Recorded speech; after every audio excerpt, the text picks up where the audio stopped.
자, 우리 문법 요소 수업을 해보도록 하겠습니다. 자, 담화 상황에서요. 선생님이 이제 2개 이상의 문장이 서로 주고받고 해야 된다고 했잖아요. 자, 그러면 이 담화 상황을 구성하는 요소가 생겨요. 자, 말하는 사람을 누구라고 하죠? 화자라고 하죠. 자, 이제 여기서 말하는 사람이 생겨났어. 얘가 말하는 사람이에요. 화자. 그럼 듣는 사람이 또 있어야 되겠죠? 네. 누굴까? 오, 청자야. 귀가 있어. 얘는 청자. 자, 담화의 구성 요소 첫 번째 화자, 두 번째 청자. 그 다음 얘가 말을 내뱉어야 되겠죠? 이게 발화된 문장이에요. 메시지라고도 합니다. 그 다음에요. 이 발화된 문장, 화자, 청자를 끌어안는 상황적인 요소가 있어요. 그래서 첫 번째, 그 다음에 두 번째, 세 번째, 네 번째. 이게 담화를 구성하는 요소예요. 담화 상황은 공적인 상황이냐 사적인 상황이냐 이런 거 말하는 거야. 그래서 선생님도 개인적으로 너네랑 얘기를 할 때는 반말을 하지만 수업 시간에는 경어를 쓰잖아요. 그리고 예를 들면 지한이가 학급 회장이야. 그러면 친구들하고는 막 야 이한아 어쩌고저쩌고 야야 뭐 자식 하면서 막 이렇게 농담하다가 학급회의 진행할 때는 학생 여러분 모두 일어나서 뭐 가슴에 손을 얹어주시기 바랍니다. 갑자기 경호체를 쓰잖아요. 그런 것들이 바로 상황에 따라서 말이 변하는 요소거든요. 그러니까 공적이냐 사적이냐 이런 거. 그 다음에 화자는 말하는 사람, 청자는 듣는 사람, 이건 발화된 문장. 얘가 이제 담화를 구성하는 요소예요. 자, 그렇다면 문법 요소는 뭐냐? 화자가 자신의 의도를 효과적으로 드러낼 수 있는 표현 방법. 그게 문법 요소예요. 다시. 화자가 이 문장을 통해서 청자에게 말을 하잖아요. 이렇게 말을 하잖아요. 그러면 화자가 화자의 의도를 효과적으로 표현하는 방법.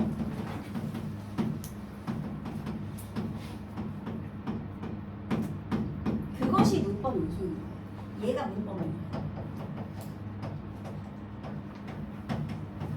문법 요소가 뭔지부터 알아야 돼요. 여러분 우리 교과서에서는요. 문법 요소 딱 1학년 과정에서 4개 배웁니다. 첫 번째 뭘 배우죠? 높임 표현. 상대에 대해 높고 낮은 정도 드러내는 거죠. 화자의 의도. 그 다음 두 번째 시간 표현. 뭐 과거의 일인지 현재 일인지 미래 일인지 드러내겠죠? 그 다음 세 번째는 피동 표현인데요. 네, 피동 표현은 자연스럽게 교과서에는 안 나와 있어서 사동 표현과 구분해서 공부하셔야 돼요. 그 다음 마지막은 인용 표현. 각각의 효과들이 중요한 거야. 일단 표현을 어떻게 만들어낼 것인지 실현 방법 중요하고요. 실현 방법. 그 다음에 아까 선생님 화자의 의도 드러내는 표현 방법이라고 했잖아요. 그러니까 실현 방법이 중요하고요. 그 다음은 무슨 의도. 그러니까 이 표현을 실현해서 어떤 의도를 드러내려고 하느냐까지 가야 되는 거예요. 그러니까 너네들이 머릿속에 공부해야 될 문법 요소가 실현 방법과 표현 효과예요. 알겠지? 왜냐면 의도를 드러내야 되니까. 그래서 그거 중심으로 하는 거고요. 자, 그 다음에 여러분 혹시 우리 형태소를 구분할 때요. 실질 형태소, 형식 형태소 구분을 했잖아요. 그런데 형식 형태소에 또 다른 별명이 있었어요. 바로 문법 형태소예요. 실질 형태소는 어휘의 의미 부분을 담당하고요. 형식 형태소는 문법적 의미를 담당하거든요. 그래서 형식 형태소의 종류가 뭐가 있죠? 형식 형태소, 조사, 어미, 접사. 걔네가 바로 이 문법 요소를 드러내는 방법들이 되는 거야. 얘들아 일단 조사는 무엇과 결합을 하죠? 조사 앞에 뭐가 오죠? 체험. 그러니까 명사, 대명사, 수사인 체험 뒤에 조사가 와서 어떠한 뭐 문법을 담당하는지 그것도 챙겨보시고요. 그 다음에 어간과 어미. 어간은 단어의 의미 부분이잖아요. 그러면 어간 뒤에서 어미가 도대체 어떤 문법을 드러내는지. 그리고 또 하나 요 동사나 형용사의 어간이 우리 파생의 방법으로 만들어진 어간일 수 있어요. 얘들아 우리 단어를 만들 때 파생의 방법으로 만들어진 단어는 어떤 요소들이 결합한 거죠? 단어의 뿌리가 뭐지? 단어의 뿌리, 어근. 자, 파생의 방법은 어근에 무엇이 결합해야 되죠? 어근의 뜻을 제한하거나 품사를 바꿔주는 접사가 결합해야 되는 거잖아. 그지? 어근에 접사가 결합해서 만들어진 파생 용언들이 있을 수 있어요, 여러분. 그치? 그러면 거기에서 접사는 도대체 어떤 뜻을 더해 주었는가, 어떤 문법적인 의미를 더해 주었는가. 그래서 조사, 어미, 접사, 특히 접미사의 쓰임을 잘 보면서 문법 요소를 공부하면 도움이 많이 됩니다, 여러분. 그래서 문법이 이제 좀 어렵다 하는 친구들은 전반적인 개념 정리가 안 됐기 때문에 어려운 거예요. 그래서 만약 이게 안 됐다 그러면요, 우리 다시 복습하고 오셔야 돼요, 문법적인 부분을. 그래서 혹시 뭔가 자료가 필요하면 아마 선생님 영상 중에 뭐가 있을 것 같기도 하거든요. 그 전에 막 그런 문법 설명했던 게, 그런 거 찾아보고 오시면 되겠습니다. 자, 그럼 오늘은 이제 높임 표현부터 한번 해볼게요. 첫 번째, 문법 요소 중에 높임 표현.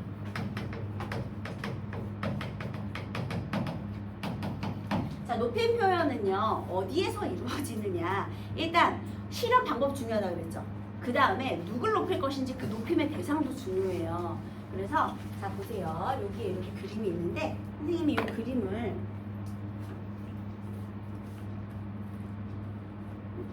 그냥 여기만 하면. 자, 발화된 문장 속에요, 주어가 있을 수 있어요. 저희 진짜요. 발화된 문장 속에 주어 있을 수 있고요, 목적어나 부사어 이런 게 있을 수 있어요. 그렇죠? 그 다음에 서술어가 있을 수 있겠죠. 얘네들은 없을 수도 있지만 주어 서술어는 반드시 있어야 문장이 돼요. 그렇죠? 일단 이렇게 돼 있어요. 얘들아, 서술어가 될 수 있는 단어는 뭐가 있죠? 동사, 형용사, 그리고 체험 플러스 이다. 이렇게 세 개밖에 없어. 그치? 자, 그러면 서술어, 동사나 형용사는 활용을 하잖아요. 그러면 얘는 어간이 있을 수 있고 또는 선어말어미나 어말어미가 있을 수 있겠네요. 그쵸? 요 서술어의 요 부분을 선생님이 여기다가 떼어올게요. 잘 보이려. 자, 여기가 뭐라고요?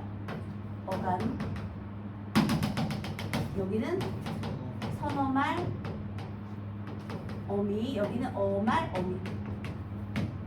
얘들아, 말은 단어의 끝이란 뜻이에요. 그쵸? 그죠? 좋아. 일단 이렇게 구분해 놓고요. 요거 이렇게 쭉 위로 올린 거예요. 자, 그러면 이제 높임 표현부터 한번 공부해 볼 건데요. 높임 표현은요, 높임의 대상에 따라서 세 가지 종류로 나눌 수가 있어요. 첫 번째는 상대 높임 표현. 지금 선생님이 높임의 대상이라는 말을 썼어요. 높임의 대상. 그리고 높임의 대상에 따라서 또 주체 높임 표현. 그리고 대체 높임 표현. 이게 이제 높임의 대상에 따른 구분이에요. 하나, 둘, 셋 이렇게 됐네. 상대 높임, 주체 높임, 객체 높임.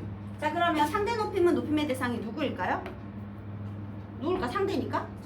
청자야. 그래서 여기에 있는 이 청자를 높이는 것이 상대 높이는 표현이에요. 높임의 대상은 바로 청자를 높이는 것이겠죠? 그 다음에요, 여기 상대 높임이요. 그 다음에 주체 높임은 누굴 높이는 걸까? 발화된 문장 속의 주어예요. 너네가 가끔 화자랑 주어를 헷갈리는 친구들이 있거든요. 얘는 선생님이 말했지만 문장 하나를 보는 게 아니라 말하기가 이루어지는 상황을 놓고 보는 거예요. 그 이야기 상황 속에서 말을 하고 있는 사람이 화자고요, 듣는 사람은 청자고요. 내가 내뱉은 말 속의 주어가 주체 높임의 대상이 되는 거예요. 그러니까 이 문장 속의 주어, 여기가 주체 높임의 대상이 되는 거예요. 무슨 소리인지 알겠죠? 화자가 있고, 지금 얘의 의도를 드러낼 거야. 화자의 의도를 드러낼 건데, 얘가 이 발화된 문장 속의 주어를 높이면 주체가 되는 거예요. 발화된 문장 속의 주어를 높이는 거예요. 화자가 아니고요. 자, 그 다음에요. 이번엔 객체 높임 표현인데요. 자, 객체 높임 표현은 누구를 높이는 것이냐? 발화된 문장 속에 요 목적어에 해당하는 또는 부사어에 해당하는 사람을 높이면 우리가 객체 높임이라고 불러주는 거예요. 그래서 여기 있어요. 객체 높임 표현은 발화된 문장 속의 목적어 또는 부사어를 높이는 거예요. 자, 우리 서술의 주체를 주어라고 하고요. 그치? 서술의 주체 누가 있는가 이런 거. 그 다음에 서술의 대상이 되는 것을 목적어나 부사어라고 해요. 잘 보세요. 우리 아라가 고기를 먹었다 했어요. 자, 먹었다의 주체 누구죠? 아라가 고기를 먹었다. 자, 먹었다의 주체 누구예요? 아라가 먹은 거지. 그럼 먹은 대상은 뭐야? 고기. 봐봐, 목적어가 대상이죠. 그러니까 대상이라는 말. 그러면 이번에 이렇게 해볼게요. 지우가 부모님께 선물을 드렸다. 자, 이런 표현이 있다고 해보세요. 지우가 부모님께 선물을 드렸어요. 자, 드렸다의 주체는 누구죠? 드린 주체가 누구야? 누가 드린 거야? 누가? 주체라는 건 누가?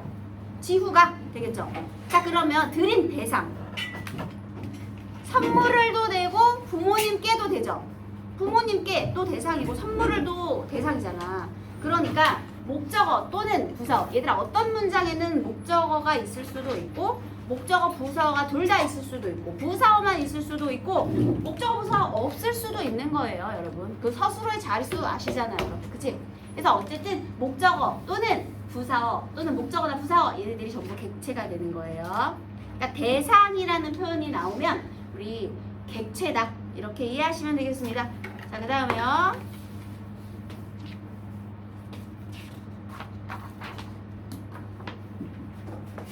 네, 그래서 이렇게 높이는 것이고요. 그러면 선생님이 그 다음 높임의 대상을 알았으면 실현 방법도 중요하다고 했죠? 자, 이제 실현 방법을 공부해 볼게요.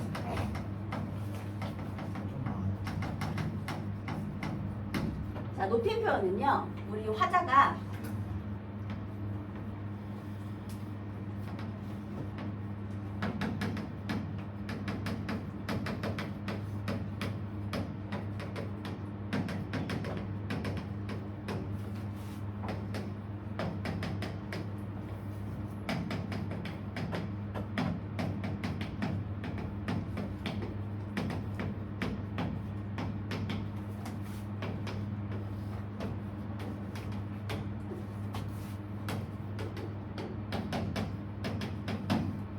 자, 요렇게 해야 되거든요. 우리가 높임 표현에서 찾아야 할 요소들이에요.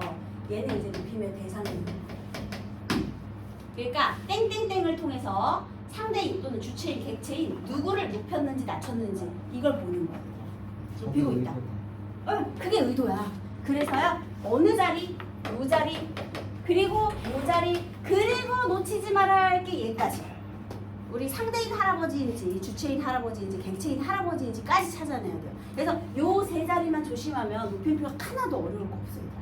알겠지? 자, 그 다음에요. 우리 높임 표현 찾는 순서도 요렇게 찾으면 돼요. 상대 높임을 먼저 찾아야 돼요. 왜냐하면 상대 높임 실현 방법이 아주 단순하거든요. 자, 상대 높임은 어디에서 실현할 수 있느냐? 바로 요 자리. 이게 뭔데? 무슨 자리야? 어말, 어미 자리. 그러니까 우리가 상대를 높였는지 아닌지를 알려면 어디만 찾아보면 돼? 문장의 제일 끝만 보면 되는 거야. 어말, 어미 자리만 확인하면 여기서 상대 높임을 확인할 수 있어요. 그러면 다시 볼까? 여기서 실현 방법은 어말, 어미. 근데 있잖아요, 여러분. 사실 어말, 어미라고 하면 조금 부족할 수 있어. 왠지 아세요? 해, 요, 체의 요는 사실 보조사거든요, 여러분. 그래서 어말, 어미로 퉁치기에는 약간 꺼림직해요. 그래서 대부분 어말, 어미라고 하지 않고 종결 표현이라는 애매한 말을 써줘요. 근데 만약에 학교에서 어말, 어미라고 하잖아요. 그러면 그냥 선택지 비교 한번 해보시고요. 엔간하면 그냥 선생님이 그냥 조자리 말하는 거구나 하고 넘어가세요, 여러분. 선생님, 보조사 요는 어말, 어미가 아니잖아요. 이런 거 항의해도 안 받아줄 것 같으니까 네, 그냥 이렇게 대충 선택지 보고 혹시 학교에서 뭐 선어말, 어미, 요는 어말, 어미가 아니야 이런 걸 강조하는 학교 있나요? 없지? 그러면 어말, 어미라고 해도 그냥 이렇게 그 출제자의 의도다 이렇게 생각하고 그냥 이 말이 그 말이다 하고 그냥 넘기세요. 학교에서는. 자, 어쨌든 간에 종결 표현은 이제 어말, 어미 플러스 그 다음에 이제 그 보조사 요를 포함하는 개념이 되겠습니다. 그래서 조자리, 지금 선생님이 표시한 요 자리에서 이제 나타나는데요. 어미는 활용을 하잖아요, 여러분. 그래서 안타깝게도 활용의 형태가 너무나 많아요. 뭐가 있느냐? 하십시오체, 하우체, 하계체, 헤라체. 요 네 개는 격식체라고 불러주고요. 그리고 비격식체에는 두 가지가 있어요. 해유체와 해체. 얘들아 이거 순서를 외워야 되는데요. 오오게라 끝. 이렇게 외우시면 돼요. 해유체 해체는 뭐 다 알 거 아니에요, 그렇지? 그래서 순서는 오오게라예요. 왜냐하면 하십시오체가 높인다, 헤라체가 낮춘다는 아는데 가끔 하우체와 하계체가 헷갈리거든요.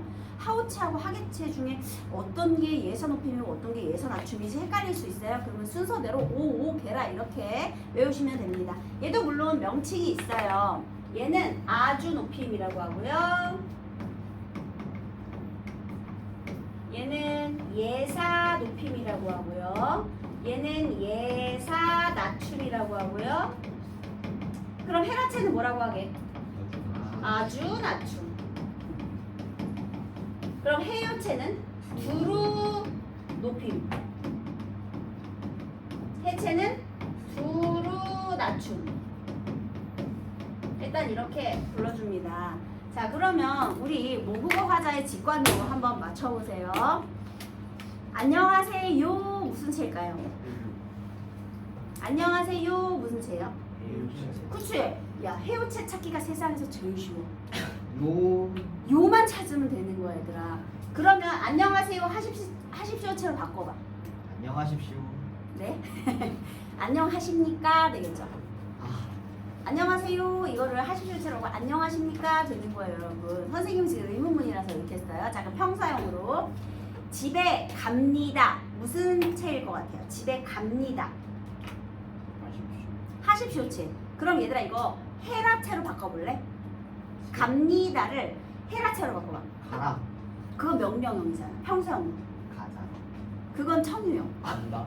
간다. 이게 평사형이죠. 문장의 유형까지 신경 써야 돼. 지금 여기 선생님이 문장의 유형이란 말을 썼네? 얘들아 이거 종결어미잖죠. 종결어미의 원래 역할이 뭐예요? 문장의 형식을 결정하는 거죠. 우리나라 지금 우리 한국어에 문장의 종류 5개 있어요. 뭐 있죠? 그냥 사실을 설명하면 평서문, 질문하면 의문문, 명령형, 명령문, 청유문, 감탄문 5개 있잖아. 얘가 문장의 종류에 따라서 또 활용을 해요. 네, 그래서 그걸 다 외워야 되느냐? 아니 우리말 못하는 사람 있어? 너네 가라 이거 무슨 문이야? 명령문, 가자, 청유문 이거 다 아는 거야, 얘들아. 간다 이런 거 평소문 다 아는 거잖아요. 뭘 외워? 그러면 헷갈리는 것만 외우면 되겠네, 얘들아. 그치? 이거 너네가 다 아는 거야. 어서 들게 무슨 체일 것 같아요? 하계체. 어서 들게 하계체. 그 다음에 이리 오시오 하오체. 근데 정말 다행인 게요. 우리가 평소에 이리 오시게 이런 거 쓰니? 아까 성현이 들어왔는데 저리 앉으시게 이런 거 써요? 안 쓰잖아. 우리 현실 생활에서 잘 안 써. 얘는요 편지글에서나 안녕하시오 하는 편지글이거나요. 아니면은 왜 우리 다음 물음에 답하시오 이런 거 있잖아. 문장 안에서나 등장하지 없어, 안 써. 그 다음에 하계체는요 장인 장모체라고도 하거든요. 이제 어느 날 처음 보는 사위가 왔어. 내가 장모라고 생각해봐. 사위가 왔는데 빨리 먹어 하기도 좀 그렇고 먹어라 하기도 그렇고 먹으십시오 하기도 이상하죠. 그때 어서 들게 어색하지만 그냥 한번 얘기하는 거죠. 처음 만났을 때. 그래서 장인 장모체라고도 해요. 얘들아 장인 장모체라는 말 속에 굉장히 많은 게 숨어 있어. 낮추는 말이야. 사위 처음 봤을 때 어색하죠. 잘 안 써. 하지만 낮추는 말이야. 그래서 걔는 낮추는 말이야. 그래서 여러분 얘는 현실 생활에서 잘 안 쓰는 말이기 때문에 우리가 눈여겨봐야 할 것은 하십시오체, 헤라체 그리고 해유체, 해체예요. 근데 너무나 간단하고 감사하게도 해유체는 반드시 뭐가 붙는다? 요가 붙는다. 그럼 해유체에서 요 빼면 해체예요. 여러분 하십시오체와 해유체는 동급이에요. 둘 다 높임말이니까. 그 다음 헤라체와 해체는 둘 다 동급이에요. 뭐야? 낮춤말이니까. 그러니까 높이는 말 중에 격식체, 비격체가 있고 낮추는 말 중에 격식체, 비격체가 있는 거예요. 자, 그러면 선생님이 하는 말 지금 뭔지 맞춰보세요. 잘가 무슨 체예요? 해체. 해체 어떻게 구분했어요? 요를 붙일 수 있느냐 없느냐. 아. 요가 붙으면 해체인 거야. 잘 가요 되잖아. 안 돼. 그러니까 무슨 죄야? 안 돼. 해체. 안 되지. 해체지. 왜냐 안 되지요 되잖아요. 그래서 아어로 끝나던가 아니면 지로 끝나는 게 해체가 됩니다, 여러분. 자, 그 다음에요. 가냐? 가나요? 아니 가냐? 무슨 채야? 가냐? 가냐요 안 되잖아. 무슨 채야? 헤라체요. 얘네들이 제일 많이 쓰는 게 다 헤라체야. 우리가 평소에 그냥 쓰는 거. 간다. 간다요? 간다. 야 나 간다. 나 간다 하잖아. 헤라체야. 간다요. 간다요 이상해 무슨? 간다요 아니에요. 여러분 간다요는 어디에 나오는 말인지 아세요? 머슴.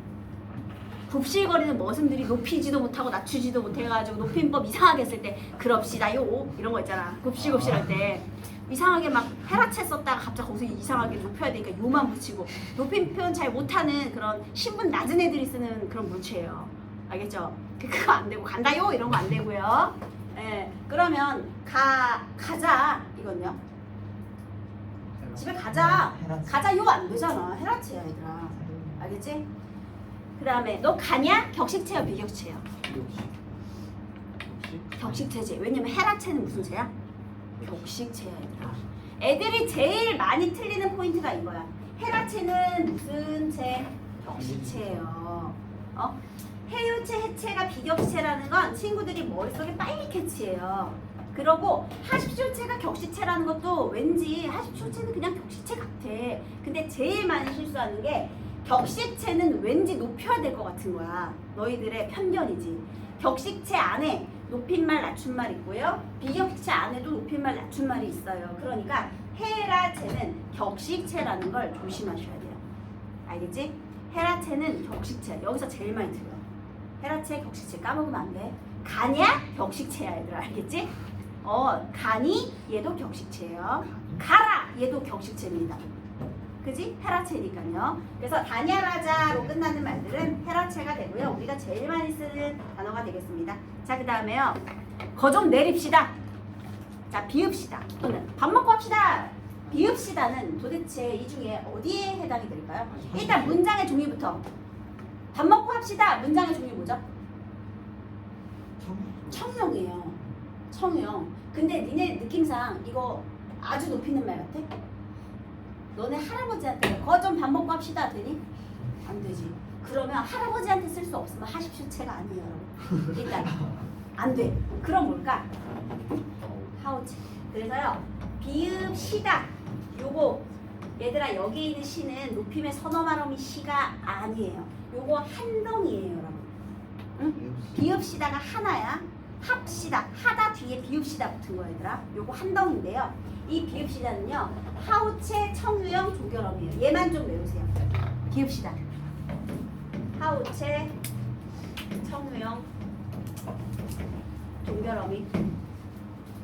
얘 말고 다른 거는 그냥 들으면 알 수 있어요. 얘들아. 무슨 체인지 다 알아. 가십니다 뭐겠어? 가십니다 어떻게 될까? 얘들아 가십니다 한번 분석해 볼래요? 이거는 처음부터 가십니다. 너무 어려운 걸 가져왔네. 가십니다는 어떻게 쪼개냐면 가하고 시하고 비읍니다로 쪼갤 수 있어요. 그러면 이 자리에서 상대를 높인 거고요. 자, 이 자리에서 누굴 높였을까? 시를 통해서 주체 높인 거야. 갑니다하고 가십니다 다른 거야. 볼래? 선생님께서 가십니다는 되지만 우리 민지가 가십니다는 안 되죠. 왜? 민지가 주어를 높이는 자리에 얘가 왔기 때문에. 민지는 높이를 주어가 아니잖아요. 갑니다하고 가십니다 다른 거야. 요거는 주체 높여하고 다시 얘기할게요. 지안이가 얘기해서 어쩔 수 없이. 자, 어쨌든 갑니다 이런 거는 이제 하십시오체가 되고요. 우리 여기에서는 헤라체가 격식체라는 걸 잘 기억해요. 자, 그러면 선생님이 또 물어볼게요. 그러면 격식체와 비격체를 그러니까 화자와 청자가 동일하다고 할 때 동일한 담화 상황에서 격식체하고 비격식체를 섞어서 말할 수가 있을까요? 없을까요? 격식체랑 비격식체 섞어도 돼? 안 돼? 되지 않아요? 높임의 등급이 같다면 같이 섞어도 돼요. 그러니까 하십시오체랑 해요체는 섞어서 쓸 수 있어요. 그러니까 예를 들면 이런 거죠. 안녕하십니까? 잘 가요. 이런 것도 갑자기 뭐 이상하게 인사하고 가버렸네. 안녕하십니까? 뭐 반가워요. 괜찮죠? 안녕하십니까? 반가워요. 이런 거 괜찮잖아요. 그러니까 높임의 등급만 같으면 격식제, 비격식제 같이 써도 괜찮아요. 그리고 또 헤라트, 해체 우리 많이 쓰죠. 잘 가. 그래 가. 이렇게 되는 거죠. 잘 가요. 잘 가. 간다. 뭐 이런 거. 이렇게. 잘 가. 간다. 이런 거.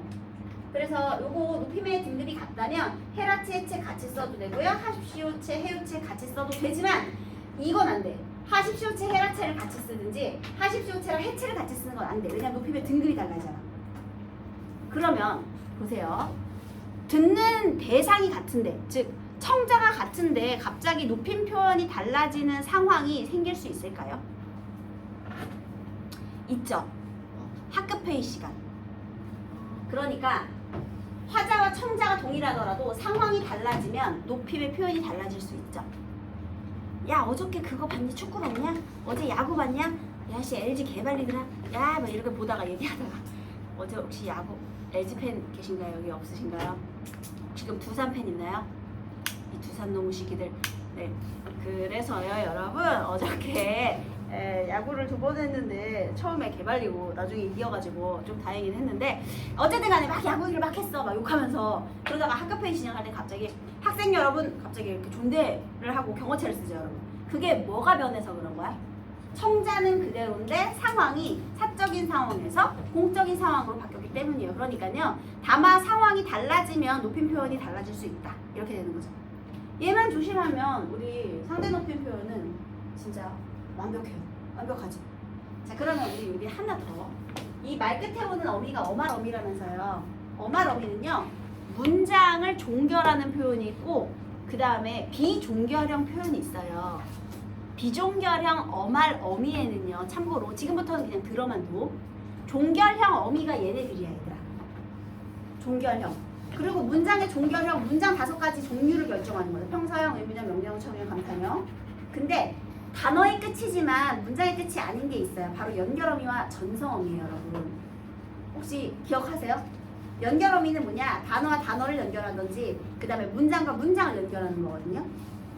그래서 비가 내리고 날씨가 선선해졌다.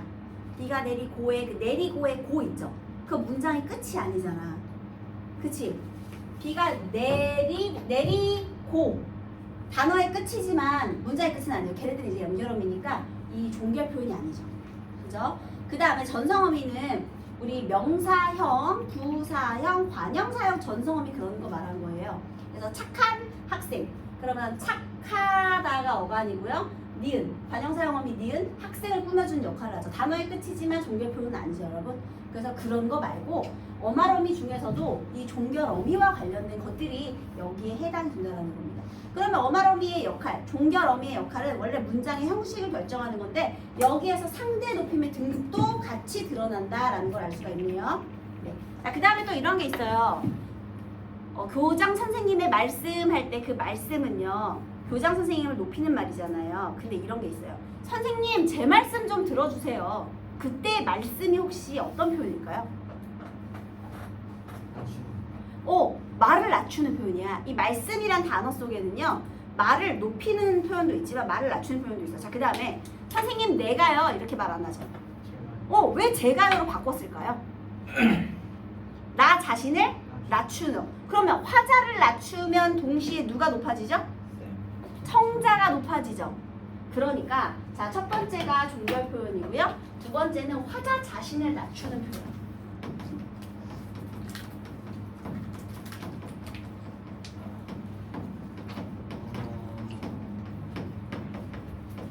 우리 대신 저희. 우리가 할게요. 만약에 뭐 이렇게 같은 사람한테 같은 친구들한테 얘기할 때 우리가 할게 하겠지만 선생님한테 얘기할 때는 우리가 할게요 이상하지. 어떻게 말씀드리죠? 저희가 할게요 하잖아. 그러니까 선생님 대상 듣는 사람이 선생님이기 때문에 우리 대신 저희라는 표현을 쓴 거예요. 그래서 저희 그 다음에 말씀 이런 것들도 전부 자기 자신을 낮추는 표현의 사례가 될 수 있다는 겁니다. 요거 2개가 이제 상대 높임 끝이에요. 자, 이번에는 주체 높임으로 가겠습니다. 자, 주체 높임은 발화된 문장 속에 주어를 높인다고 했잖아요. 그래서 이 주체 높임의 실현 방법은요. 첫 번째 주격 조사를 통해서 실현이 되는데요. 주격 조사 이가 대신 뭘 쓰죠? 그렇지, 깨서. 자, 주격 조사 깨서는 어디에 오느냐? 요 자리에 있죠. 깨서. 요 자리. 요 자리에서 주체를 높일 수 있다는 거죠. 주어 바로 뒤에서. 그래서 원래는 선생님이 하면 안 되고 선생님께서. 그래서 0K가 하면 안 돼. 원래 0K 깨서라고 해야 돼요, 여러분. 김상규가 그러면 안 되는 거야. 김상규 선생님께서, 원장님께서 이렇게 해야지. 자, 그 다음에 두 번째는요. 이번에는요. 너네 혹시 높임의 선어말음이라고 들어봤니? 높임의 선어말음이? 아까 가다 대신 가시다를 썼잖아요. 그 시가 바로 주체 높임 선어말음이거든요. 자, 정확한 명칭은 주체를 높이는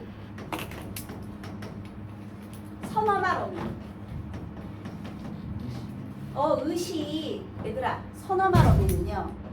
앞에도 결합하고 뒤에도 결합해요. 정확하게 쓰면 이렇게 써야 돼요. 복잡하죠? 그냥 시를 쓰는데 앞뒤로 대시가 있어요. 이거 무슨 뜻이냐면 얘가 의존 형태인데 앞과도 결합해야 되고 뒤에도 결합시켜야 된다, 이런 뜻이에요. 만약에 어말어미라면 이렇게 하겠죠. 얘는 앞에만 오면 되는 거야. 뒤에는 없어도 돼. 근데 얘는 앞뒤로 있어야 되는 뜻이에요. 자, 우리 위치로 따지면 어디냐면 요 자리가 이렇게 되는 거지. 주체를 높이는 자리예요. 이 선어말 어미는 기능이 딱 두 개밖에 없어요. 시제하고 높임. 근데 높임은요, 주체 높임 오로지 딱 하나예요. 너네 그때 우리 방학 때 중세 높임, 중세국어 조금 배우지 않았니? 중세국어에서요, 옛날에는 요 선어말 어미 자리에서 주체, 객체, 상대 높임의 선어말 어미가 다 있었어요. 그 다음에 시샤, 그 다음에 삽잡지약 다 있었거든요. 근데 다 싹 사라지고 시 하나만 살아남았어. 선어말 어미 자리는. 그래서 시가 나왔다. 그럼 무조건 무슨 높임이야? 주체 높임이야. 그리고 요 세 가지 높임 표현 중에서 선어말 어미를 통해서 높임을 실현할 수 있는 것은 오로지 무슨 방법밖에 없다? 주체 높임밖에 없다. 이렇게 되는 거예요. 간단하죠? 그런데 여러분들 주체 높임 자리, 그러니까 선어말 어미 자리가 아닌 곳에 시가 오는 경우 있어요. 아까 전에 갑시다 같은 경우. 비읍시다가 한 덩어리라고 했지. 그때 시는 선어말 어미 시가 아니라고 했지. 그게 종결 어미 자리로 간 거예요. 여기 자리라고. 이렇게 간 거야. 얘는. 요 선어말 어미 시가 아니에요, 여러분. 비읍시다 한 덩어리야. 조심하세요. 얘 상대 높임 관련된 거예요. 자, 그 다음 이번에 세 번째는요. 안양 단어 자체가요. 높임의 뜻을 가진 단어예요. 우리 그런 걸 높임의 특수용언이라고 하거든요. 특수어휘. 특수어휘는요, 여러분, 용언도 있지만 명사도 있어요. 예를 들면 우리 수장 선생님의 나이 대신 수장 선생님의 연세를 쓸 수가 있잖아요, 여러분. 수장 선생님의 연세가 이렇게 표현할 수 있잖아요. 나이가 해도 되는데 어쨌든 연세가 할 수 있잖아요. 그러면 그 연세라는 명사는 수장 선생님의 나이가, 자, 주어 자리에 왔죠. 그러니까 주체 높임을 실현하는 거예요. 결국 수장 선생님을 높이기 위한 주어 자리에 있는 주체 높임과 관련된 표현이죠, 여러분. 이해되셨나요? 나이가 할 때 연세가. 그래서 명사도 있을 수 있어요. 그런데 만약에 나는 수장 선생님의 연세를 모른다. 아니, 내가 이런 말을 썼어. 그러면 수장 선생님의 연세를, 똑같은 연세인데 연세가 했을 때 주체 높임 관련이었죠. 근데 연세를 하면, 자, 연세를 문장 성분 뭐죠? 를 목적어지. 그때는 객체 높임과 관련된 특수어휘가 되는 거야. 그러니까 명사는 잘 봐야 돼. 명사가 지금 어떤 문장 성분을 높이는지를 잘 보셔야 돼요. 명사 같은 경우는요. 자, 그 다음 다시 특수어휘로 돌아와서요. 높임의 특수어휘가 용언인 경우 명사일 수도 있고 또는 용언의 어간일 수 있어요. 한번 볼까요? 요 자리요. 이번에 단어의 의미, 여기는 의미 담당하는 부분이잖아요. 얘들아. 이 의미 자체가 높임말일 수 있는 거예요. 그런데 이미 그 단어의 의미 속에 주어를 높일지 목적어를 높일지 다 결정이 되어 있어요. 자, 여러분, 우리 계시다.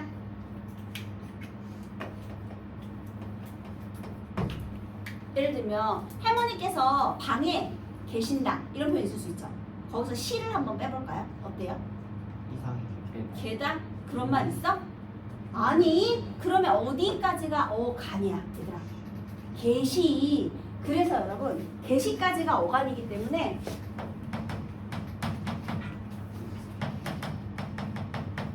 자, 요 자리 지금 이렇게 지금 쪼개진 거예요. 개시의 시는 선어말음이야 아니야? 그러면 봐봐 다시 할게요. 할머니께서 방에 계신다 이런 표현을 썼어. 그러면 선어말음이 시를 통해 주체인 할머니를 높이고 있다. 돼 안 돼? 안 된다는 거지. 그러면 올바르게 고치면 어떻게 고쳐야 돼? 특수 어휘를 사용하여 이렇게. 아니면 용언의 어간을 사용하여 이렇게 해도 되고요. 알겠지? 알겠지 얘들아? 그래서 요 시는 선어말 어미가 아니라 어간이라는 걸 꼭 조심하셔야 됩니다. 그 다음에 여러분 주무시다 어때요? 할머니께서 낮잠을 주무신다 했어요. 자 거기서 시 빼볼까요? 주문아. 안 되지. 그럼 어떻게 돼? 주무시까지가 어간인 거야. 그 다음에 여러분 잡수다라는 말이 있어. 곡만 좀 잡수아 이런 말 쓰잖아. 그런데 잡수다. 그런데 우리 어떻게도 많이 쓰죠? 잡수시다 이렇게도 쓰거든요. 사실 있잖아요. 얘는 잡수까지 어간으로 봐도 되고요. 잡수시까지 어간으로 봐도 되고요. 이 시는 또 선어말 어휘를 보기도 하고요. 이거는 괜찮아요. 시험에는 안 나와. 근데 평가원에서는 가끔 잡수다에 선어말 어휘 시를 사용하여 뭐 주체인 누구를 높인다 이런 표현도 가끔 나와요. 시험에도 가끔 나와요. 근데 그냥 다 맞다고 하세요. 여기까지 어간 처리해도 맞고요. 어쨌든 얘들아 특수 어휘를 사용하여 높인다는 말은 무조건 맞아. 왜냐면 잡수다라는 말 자체가 높인 말이야 얘들아. 그치? 근데 거기에 선어말 어휘 시를 또 붙였다. 뭐 그럴 수 있지. 두 번 붙일 수 있잖아 얘들아. 그래서 잡수다 잡수시다 이런 거 이렇게 쓰고요. 그 다음에 이제 학교별로 확인하고 논란이 되는 단어들이 있어요. 여기까지 제발 안 내셨으면 좋겠는데 각 학교마다 해석을 다르게 하는 단어들이 있어요. 편찮으시다, 돌아가시다인데요 여러분. 편치 않다에 시가 붙어서 편찮으시다. 어때? 그러면 선어말 어휘 시가 붙은 거죠. 그런데 아프다와 관련해서 아프다 대신 할아버지께서 아프시다 대신 편찮으시다를 많이 쓰잖아. 네. 그러니까 특수 어휘로 보는 거지. 새로운 의미가 추가됐다. 특수 어휘로 보면 특수 어휘로 보고 또 어떤 선생님은 시를 붙이는 말로도 써요. 그래서 대부분은 편찮으시다 돌아가시다도 여기다 써놓기만 할게 얘들아.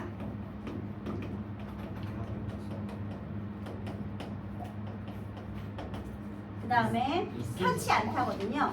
그 다음에 있으시다. 있으시다는 그냥 선어말 어휘예요. 있으시다는 선어말 어휘고. 자 선생님이 지금 여기서 이렇게 시를 이렇게 해놨잖아요. 잘 봐 얘들아. 우리 강아지가 돌아가시다 이런 말 쓰니? 원래 돌아가다가 무슨 뜻이지? 그냥 돌아서 가는 거잖아 얘들아. 그치? 그냥 돌아서 가는 거야. 그런데 우리 어르신께서 돌아가셨다 할 때는 분명히 죽다를 좀 더 높이고 좀 돌려서 말하는 표현으로 쓰죠 분명히. 네. 그러니까 이 단어의 의미 자체가 특수한 의미를 가지게 된 말인 건 분명해요. 그치? 그건 분명해. 그리고 시가 붙은 것도 분명하죠. 그러니까 얘도 두 개 다라고 보시면 되겠습니다. 그리고 얘도 마찬가지고 편찮다에 시가 붙었다도 맞는 소리고 이 편치 않다가 이제 아프다와 대응해서 이제 높임말로 바뀌었다. 물론 이 단어의 의미 자체도 특수어휘에 해당이 되고 시가 붙은 것도 맞다라고 보시면 되겠어요. 알겠니? 알겠어? 그래서 혹시 헷갈리면 선택지 비교하세요 여러분. 자 그래서 이런 단어들은 전부 다 주어를 높이는 표현들이 되겠습니다. 자 그런데요 여러분 아까 계시다 말고 있으시다 라는 말을 또 지한이가 던졌어요. 걔는 또 왜 나오는 말이냐. 만약에 이 주어가요 내가 높이고자 하는 대상 그 자체인 사람이면 괜찮아요. 그런데 얘네들은 이제 직접 주체 높임이라고 불러주거든요. 근데 주어가 내가 높이고자 하는 대상과 관련이 있는 주어일 수가 있어요. 예를 들면 할머니께서는 귀가 밝으시다 이런 말을 한번 생각해 볼게요. 그럴 때는 간접 높임이라고 볼 수 있는데요. 자 간접 주체 높임 즉 이 주체가 높임의 주격적인 대상이 아니라 대상과 관계가 있는 사람이야. 그래서 그 물건이나 또는 관계 있는 사람을 통해 대상을 간접적으로 높이고자 하는 경우에는요. 요거 세 개 중에 딱 하나만 쓸 수 있어. 간접적인 방식으로. 오로지 시만.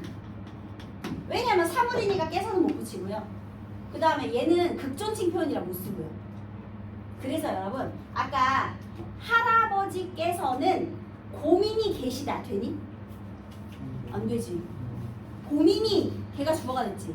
그러면 야 문장 여기 잘 안 보이니까 여기다가 끄집어내서 써볼게요.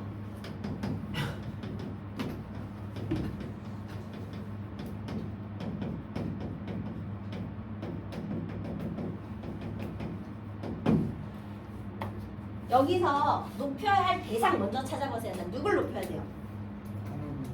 얘들아 높임 표현 찾는 방법 알려주는 거야. 높여야 할 대상을 먼저 찾아.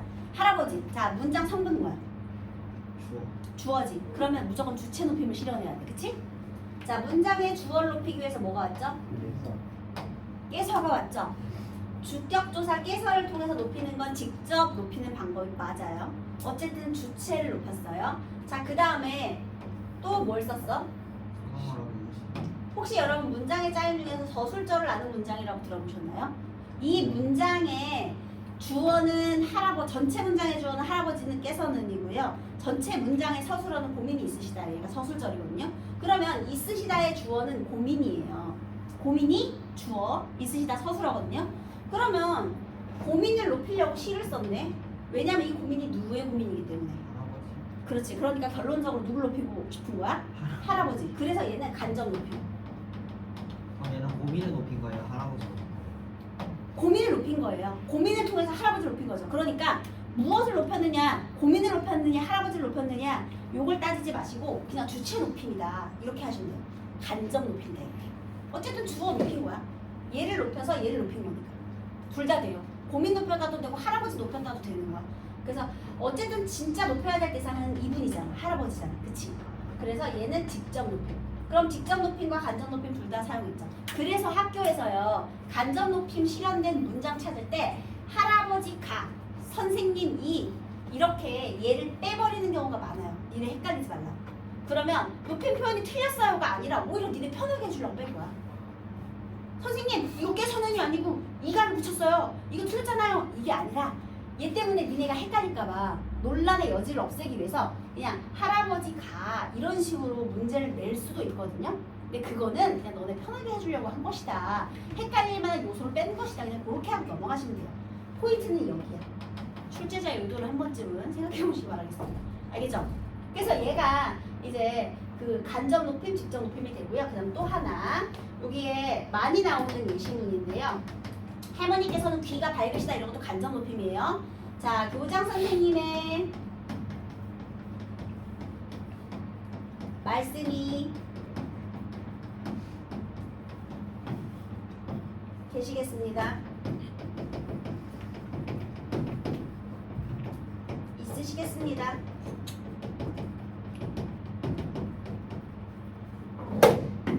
할아버지께서는 빨리 할게요. 할아버지께서는 댁에 계신다. 있으신다. 자, 일단 높여야 될 대상 교장 선생님이죠. 이것도 간접이죠. 말씀, 특수, 명사. 자, 그 다음에 둘 중에 뭐가 맞아요? 말씀을 높여야 되기 때문에 간접 높임이잖아요. 그러면 극존칭 표현 쓸 수 없어요. 그래서 말씀은 있으시는 거지 말씀은 계시는 게 아니에요. 얘들아 고민이 계실 수 없잖아. 고민이 있는 거지. 그치? 이렇게. 자, 그 다음 얘는요. 할아버지께서는 얘는 부사어예요 여러분. 할아버지께서는 얘는 직접 주체 높임이죠. 그럴 때 극존칭 표현을 쓰면 얘를 써주는 거예요. 얘가 아니고요. 이거 틀렸어. 계신다로 해야 돼. 알겠니? 네. 할아버지께서 잠을 자신다라고 안 하잖아요. 잠을 주무신다고 하지 누가 잠을 자신다고. 그치? 그치? 그래서 이렇게 직접 높임의 경우에는 극존칭, 그 다음에 간접 높임의 경우에는 시만 사용할 수 있다. 여기까지 하겠습니다. 이거 이따 할게요.